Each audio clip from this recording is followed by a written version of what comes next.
ఆహా ఏమి రుచి తినరా మైమరచి అన్నట్లుగా మనము గుత్తి వంకాయ ఎలా ప్రిపేర్ చేసుకుందాం చూసుకుందామా. ఫస్ట్ ఉల్లిపాయలు, టమాటాలు, పచ్చిమిర్చి అనేది తీసుకొని ఇలా మీకు వీడియోలో చూపిస్తున్న విధంగా మీడియం సైజ్గా కట్ చేసుకొని పక్కన పెట్టేసుకోవాలి. ఇంకో గిన్నెలో కాసిన్ని వాటర్ పోసుకొని అందులో కాసింత ఉప్పు వేసుకొని వంకాయల్ని 4 చిలికల కింద చేసేసి ఆ వంకాయ ఏదైతే మనం కట్ చేసుకున్న వంకాయని అందులో వేసి నానబెట్టాలి. ఇలా చేయడం వల్ల వంకాయలో ఏమైనా చేదు వంకాయ ఉన్నా కానీ పోయి వంకాయలు కమ్మగా ఉంటాయి. నెక్స్ట్ స్టవ్ మీద పాన్ పెట్టేసుకొని ఉల్లిపాయలు, నువ్వులు, ఎండు కొబ్బరి పొడి అనేది విడివిడిగా దోరగా వేయించేసుకొని పక్కన పెట్టేసుకోవాలి.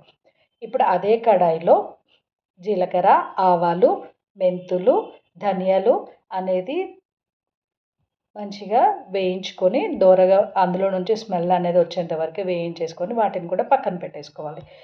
ఇప్పుడు ఏదైతే ముందుగా కట్ చేసి పెట్టుకున్న ఉల్లిపాయలు, టమాటాలు, పచ్చిమిర్చి ఉన్నాయి కదండీ, వాటిని కూడా తీసుకొని కొద్ది కొద్దిగా ఆయిల్ పోసుకుంటూ మంచిగా ఒక్కొక్కటిగా మీకు వీడియోలో చూపిస్తున్న విధంగా నిదానంగా మంచిగా దోరగా ఫ్రై చేసుకొని పక్కన పెట్టేసుకోవాలి.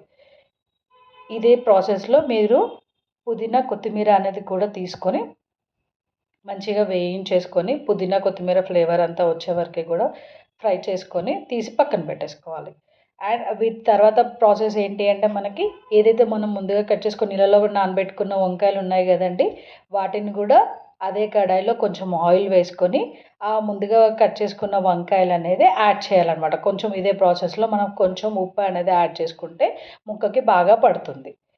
ఇవి బాగా మగ్గిపోయాయి అని మీకు అనిపించినప్పుడు వంకాయలు తీసి పక్కన పెట్టేసుకొని ఒక మిక్సీ జార్లో ముందుగా మనం వేయించుకున్న సామాగ్రి అంతా వేసుకొని అందులో కొంచెం అల్లం ముక్క, వెల్లుల్లిపాయలు కూడా వేసుకొని మెత్తగా పౌడర్ చేసుకోవాలి.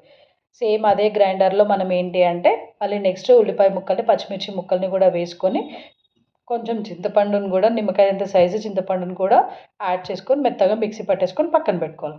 నెక్స్ట్ కడాయిలో ఆయిల్ వేసి వంటకు సరిపడా ఆయిల్ వేసుకొని కొంచెం మరాఠీ మొగ్గ అనేది యాడ్ చేస్తే మసాలా దినుసులు ఏమీ లేకపోయినా కానీ మనకి కర్రీ ఫ్లేవర్ అనేది బాగుంటుందన్నమాట. మరాఠీ మొగ్గ కొంచెం వేగిపోయిన తర్వాత వీడియోలో చూపిస్తున్నట్టు ఉల్లిపాయలు, పచ్చిమిర్చి, కాసింత పుదీనా, పసుపు, అల్లం వెల్లుల్లిపాయ వేసి అవి కొంచెం వేగిన తర్వాత వంకాయ ముక్కలను అలాగే ముందుగా సిద్ధం చేసి పెట్టుకున్న పేస్ట్ అనేది యాడ్ చేసి మంచిగా వేయించాలి. వేయించుకున్న తర్వాత వాటర్ పోసేసి మూత పెట్టేసి మగ్గనివ్వాలి. మగ్గనిచ్చిన తర్వాత ఒక 15-20 మినిట్స్ అయిన తర్వాతకి మంచిగా ఉడికిపోయిన తర్వాతకి మీకు కసూరి మేతి అవైలబుల్గా ఉంటే కసూరి మేతి అనేది చేత్తో నలిపి కసూరి మేతి అనేది యాడ్ చేసుకోవచ్చు. లేదు అంటే స్కిప్ చేసుకోవచ్చు. కూర మీకు చూపిస్తున్నట్టు మంచిగా దగ్గర పడింది అని మీకు అనిపించినప్పుడు కొంచెం కొత్తిమీర వేసుకొని ఉంటే గరం మసాలా కూడా వేసుకొని స్టవ్ ఆఫ్ చేసుకుంటే సరిపోతుంది. అంతే అండి, సింపుల్గా తొందరగా క్విక్గా అయిపోతుందండి. ట్రస్ట్ మీ, ఇది మీకు నచ్చుతుంది ఖచ్చితంగా.